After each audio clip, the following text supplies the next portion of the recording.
اب بندہ سوچتا ہے میں کیوں معاف کر دوں اور کیوں درگزر سے کام دوں، اس نے میرے ساتھ بڑی زیادتی کی، تو اس میں ایک ہی بات گنوائی، یہ نہیں کہ انسان کہے کہ جی نہیں تمہارے ساتھ زیادتی نہیں ہوئی، اللہ تعالیٰ نے یہ بات نہیں کہی کہ تمہارے ساتھ زیادتی نہیں ہوئی ہوگی اور بہت ہی بڑی ہوئی ہوگی، لیکن اس کے مقابل اللہ نے جو چیز پیش کی ہے اس سے بڑی کوئی چیز نہیں ہو سکتی۔ الا تحبون ان یغفر اللہ لکم،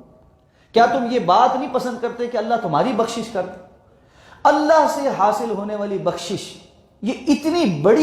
اتنا بڑا انسینٹیو ہے کہ اس کے مقابلے میں دنیا کی بڑی سے بڑی بات جو ہے وہ معاف کی جا سکتی۔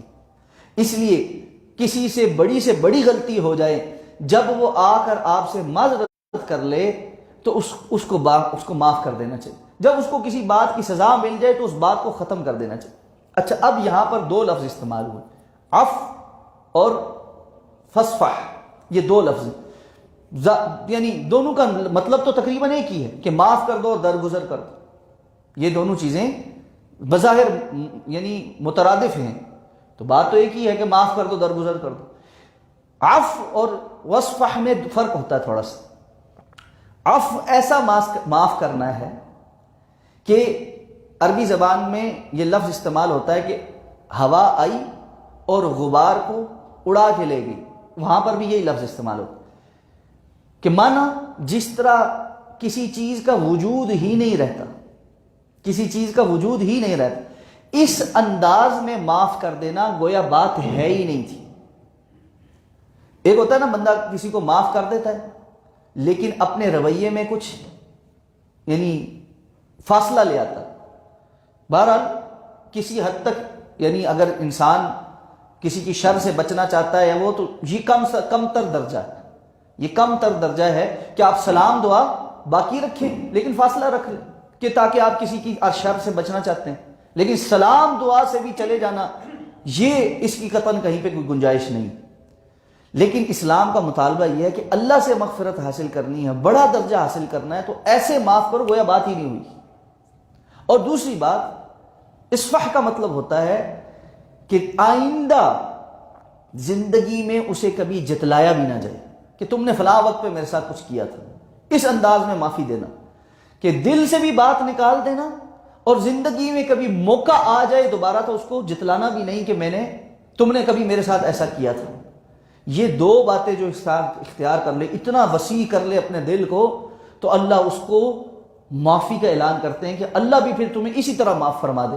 کہ نہ اللہ رب العزت تمہیں گنوائے گا، نہ اللہ رب العزت تمہارے کسی گناہ کی طرف دیکھے گا۔ کیوں؟ واللہ غفور الرحیم، کہ وہ اللہ ہے جو بہت زیادہ بخشنے والا، بار بار رحم فرمانے والا۔ تو یہ تو ہم سب کی ضرورت ہے کہ اللہ کی بخشش ہمیں حاصل ہو جائے۔ اور سچ بات یہ ہے انسان کسی کو معاف کر کے سب سے زیادہ اپنا ہی فائدہ کر رہا ہو، اللہ کے ہاں بھی اور دنیاوی زندگی میں اطمینان اور سکون میں بھی۔ اور جو بندہ کسی کو معاف نہیں کر رہا ہوتا وہ اصل میں اپنے آپ کو سزا دے رہا ہوتا۔ آپ دل میں بغض، کڑن یا کسی کے لیے غصہ رکھ کے دیکھیں تو کس کو سزا مل رہی ہوتی؟ اپنے آپ کو ایک سزا مل رہی ہوتی۔ تو غصہ در حقیقت دوسروں کی حرکتوں پر اپنے آپ کو سزا دینے کا نام۔ آج ہمارے معاشرے میں ٹینشن کا اور ڈپریشن کا اور بہت ساری نفسیاتی بیماریوں کا بنیادی عارضہ یہ ہے کہ ہم دوسروں کی حرکتوں کی وہ سزا اپنے آپ کو دیتے ہیں اور مسلسل دیتے ہیں اور وقت کے ساتھ اس کو ہرا رکھتے ہیں۔ آپ کسی کو جسم پر کوئی چوٹ لگ جائے نا اور اس کے اوپر وہ خون جم جائے، وہ جو زخم ہے وہ تھوڑا ٹھیک ہونے لگے، اس پہ ایک کھرون سا آ جاتا ہے، تو کوئی بندہ ہو جو بیٹھ کر اپنے اس زخم کو دوبارہ ہرا کر رہا ہو اور اس کو بھرنے نہ دے، آپ اس کو کیا کہیں گے؟ ہم سب کہیں گے یار یہ بیوقوف آدمی، پاگل آدمی، دیکھو اپنے آپ کو اور تکلیف پہنچا رہا ہے، درد بھی ہو رہا ہے، زخم بھی نہیں بھرنے دے رہا، اور کسی ڈاکٹر کے پاس لے کے جائیں گے وہ کہیں گے تمہارا دماغ ٹھیک ہے۔ لیکن یہ کام ہم اپنے دلی زخموں کے ساتھ کرتے ہیں۔ اور کسی نے بڑی خوبصورت بات لکھی ہوئی تھی، انہوں نے کہا کہ جب انسان پر کوئی ایک غم آتا ہے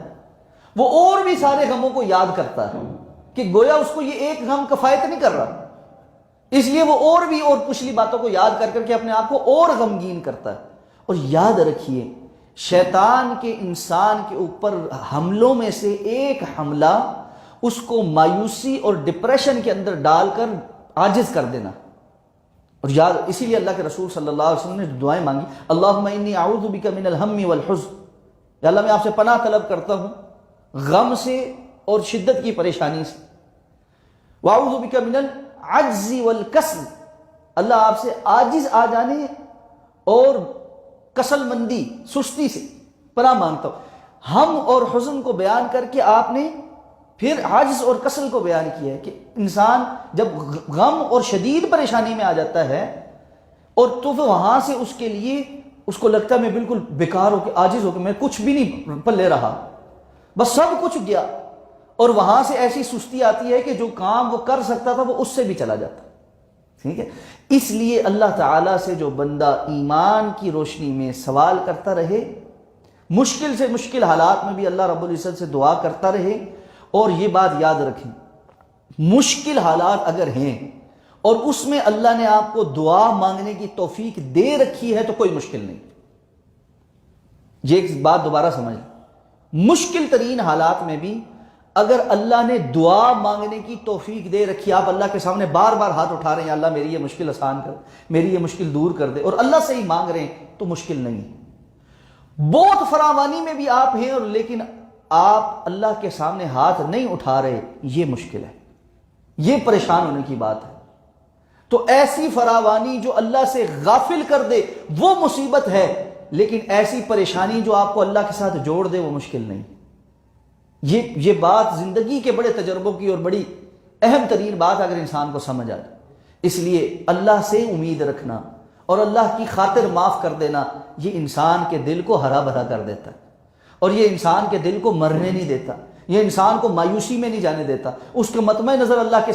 کی مغفرت اور اللہ کی رضامندی کا حصول ہوتا ہے, وہ بندہ کبھی ڈپریشن میں نہیں آتا, وہ رات کو آرام سے سوتا ہے,